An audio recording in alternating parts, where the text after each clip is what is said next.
Hey guys, so if you want to learn how to do a very neat braid and all back, this is exactly how to do it. All you need is your comb, your cream, and your attachments, okay, if you want to add, or you can also do it with your natural hair. Alright, so this is exactly how to achieve it. You go ahead to use your rubber nails to be cutting it like this, or just go ahead to use your comb, okay. The walnut comb is also good, okay. So if you want to really learn this, you need to watch this video to the end, or save it for later if you are busy. So this is exactly what you will get at the end, and I love it already.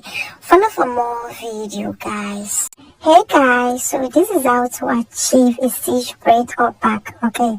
So all you need to do is just to go ahead and cut it like this, then just continue to braid it all back, okay. When braiding it, you need your comb, okay. Alright, use it to cut it and start to braid. You can also add attachments if you don't want to use your natural hair.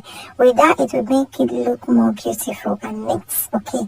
So this is exactly how to do it. To achieve this, you need to watch it to the end. Alright, you can also share it with your friends if they want to learn, or you can share it with your hair braider if you want this style for yourself. So this is what you will get at the end, and this is so beautiful, guys, and I love it already. So follow for more video, guys, and bye.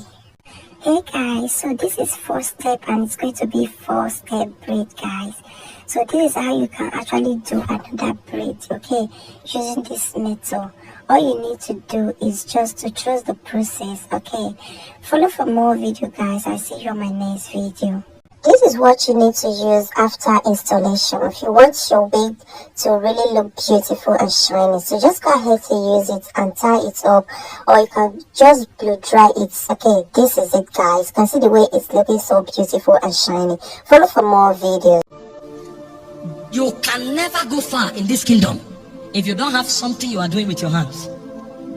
That idea of telling you just give and you will prosper is a scam.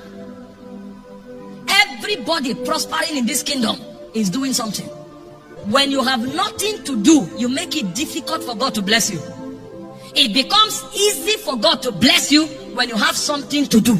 There is no spirit that can prosper a man who is doing nothing. We have a generation of people today who just lock themselves up in the cave and they pray in tongues for 8 months, and when they come out and become fake prophets and scammers. Because no matter how spiritual they are, they cannot deny the fact that they need clothes to wear and something to eat. And when they can no longer get those things, they close their eyes and say an angel is talking to them. And they say, bring what you have. You are having this in your pocket. Bring it out. You are a thief. You are a terrible thief. And if you don't repent, the wrath of God will soon come on you for bringing reproach to the name of Jesus Christ. I walked with my hands.